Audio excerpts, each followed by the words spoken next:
Reconstruction is putting the Union back together. We're on to the next ID, or the next essay question. This essay question, I don't have any essays about the war, do I? Well, I just told you all the war and have all those IDs for you. Trace the history of Reconstruction from 1863 to 1877. What were Lincoln's and Johnson's programs for Reconstruction? And how did Congress respond to each? How and why did Johnson lose control of Reconstruction? Why and how did Reconstruction come to an end? All right. So the question is, how does Alabama take its rightful place in the Union? How do they return to self-government, choosing their own form of government in Mississippi, for instance, or Alabama? And under what terms do they get to send senators to Washington again and come back into the full graces of all the other states? The questions are, how are the rebel states to be readmitted into the Union? What do they have to do for readmission? What, if any, penalties, reparations should they face? What will the position of freemen be in the South? Freemen are the freedmen, as they're often called, the previously enslaved people. And who gets to decide these questions? Does Congress get to decide, or the President get to decide? These are huge political questions for us. 40 acres and a mule. Let me go ahead and give you that one. Sherman is marching in South Carolina, in one of the earliest places of South Carolina, those plantations on the low country area of South Carolina. And all of these slaves are following his army. And they're like, we're coming with you. You're the only thing that's freeing us, and you're the one that's protecting us. But he can't handle all these people coming with him. He wants them to stay where they are. And here's what he says, or is purported to have said. He says, stay here. I'm sure you'll all get what? 40 acres and a mule. You'll all get 40. Do they own land right now? How are they going to buy 40 acres and a mule? And this becomes the big question. If we're going to think about what is the future of African Americans in America, okay, are they going to have equality? Are we going to have slavery? Okay, 13th Amendment, they're not going to have slavery anymore. But what about equality with whites? Are they going to have that? How are they going to have a way of making a living? Some Northerners say the only way we can do this is you've got to secure their rights as individual Americans. You've got to clarify that they're American citizens. And you've got to get them a way to make a living. Where are you going to get the land from? The planters, right? You can say you've been working this land for free for 5 generations. And that was that final step, was land redistribution. And that's the one thing that never gets done. And we'll see that here in Reconstruction. And so African Americans today you can ask them what 40 acres and a mule was, and they'll say it was the lie told them at the end of the war that they would get something to help them make a way in the world. So I'll go on. All right, 10% plan is Lincoln's approach to Reconstruction. Here's his answer to those questions. When he does this, he's able to start his program in Louisiana in 1863 when Louisiana gets taken. He says this, he says, because he wants to show the other states, you just got to come back. He wants to show them it's easy to come back. He says this, when 10% of your citizens, male citizens, get together and vote, form a government, and that government votes to rescind secession, to take back their effort to leave the marriage. Now, when I say 10%, it's actually 10% of the number who voted to leave. So let's imagine this. Let's say that in 1861, what was that? About January 10th, when Louisiana got together and had their plebiscite or their referendum, let's say that 40,000 Louisiana men participated in that election, in that decision, by sending representatives who said we want to leave the Union. How many have to get together and say we take it back? Under his idea. Thank you very much. You guys are good at that. So if you can just get 4,000 people from Louisiana, just 10% of that number who voted to leave, if you can get 10%, we'll start. That's a place to start with. Now they can form a new government. We'll have our military there to support that group that starts a new government, and they can send representatives to Washington. They can pick their own governor. They can pick their own legislators. You're back in business. Is that easy? It's easy.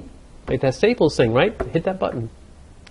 Now, with malice towards none, is in his, what is called his second inaugural. When he was inaugurated in March 1865, he knows the war is about to be over. And he gives a very important address in his inauguration.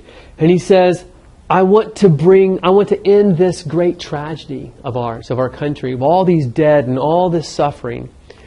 He goes, he knows the temptation will be to extol a price from the Confederacy for what it did. But he says we should go forward with malice towards none. Malice is anger in your heart and bitterness. He says we've got to let all that go and we've got to be gracious and we've got to just end this national tragedy and nightmare and make it easy on the Confederacy to come back in. The Wade Davis bill. Wade Davis is a bill by a senator and a congressman that tries to make its way through Congress. In fact, it makes its way through Congress. Congress votes for this bill. This bill sets all kinds of things that the South has to do to be readmitted in the Union. Anybody who had taken an oath of office to uphold the federal Constitution, postmasters all the way up to governors, they lose their citizenship. He says anybody who commanded in the South or were political leaders of these Confederate governments, they lose their citizenship. The Southern debt that supported the war, that can't be paid back. That will penalize the people who supported the war. That's what the Wade Davis bill. It wants penalties on the South for what it did. It makes it through, this is Northern anger over this thing. They want to make sure that the old leadership of the South does not come back. I think they should have done it. But Lincoln says no. He vetoes the Wade Davis bill, and it does not get overridden. He says, I'm going to control Reconstruction. If I let you guys individually, the political will of the people will be too angry and it won't make the right decisions. I'm the one who gets to do it. And so he vetoes the bill and says, only I will do it. And then he gets shot. And now, guess what? If they wanted to do more to the South, at first they think Andrew Johnson will do more. By the way, there's your 13th Amendment. Neither slavery nor involuntary servitude, except as a punishment for a crime, shall exist within the United States or any place subject to its jurisdiction. There's Johnson up there. I've already talked about his background. Now here's the thing. He becomes president, what would that be, April 13th? On May 29th, 1865, he gives his Reconstruction Proclamation. He tells the country, here's my approach. And by the way, it looks like he's going to be a lot tougher than Lincoln was.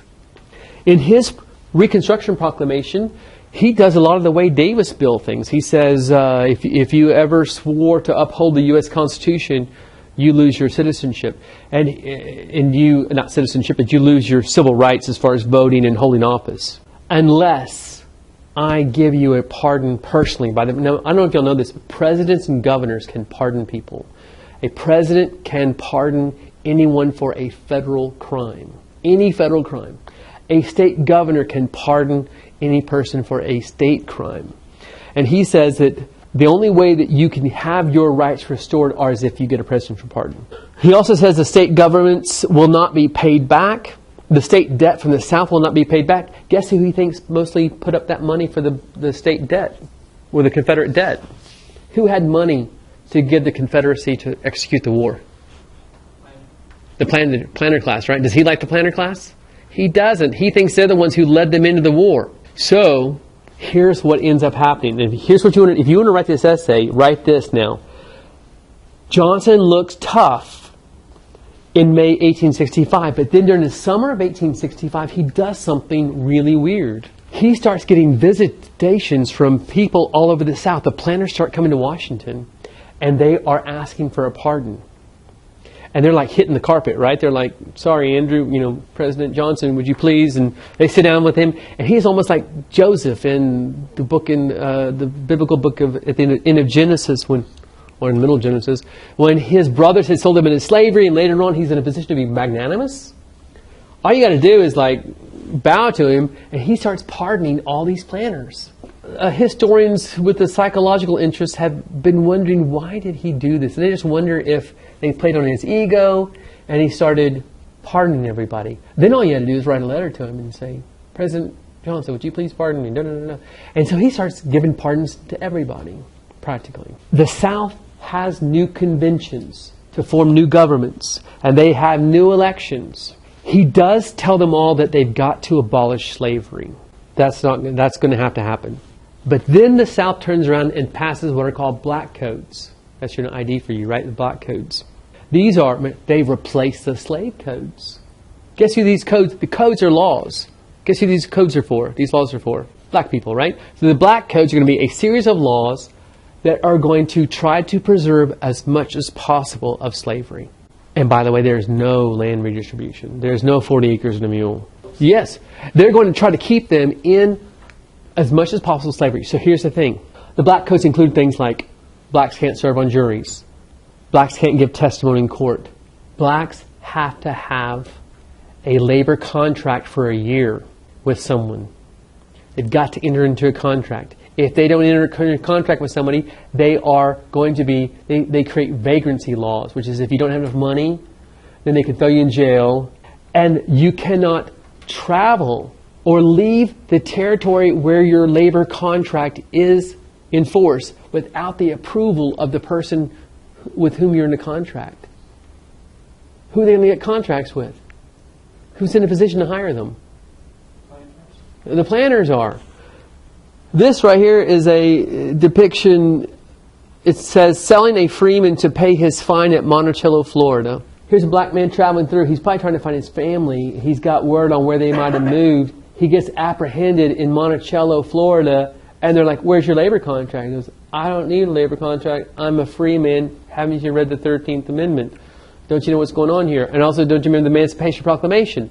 And they say, you may not be someone's slave anymore, but where's your contract? And he says, I don't need a contract. They say, yes, you do. It's state law. And they fine him now $250.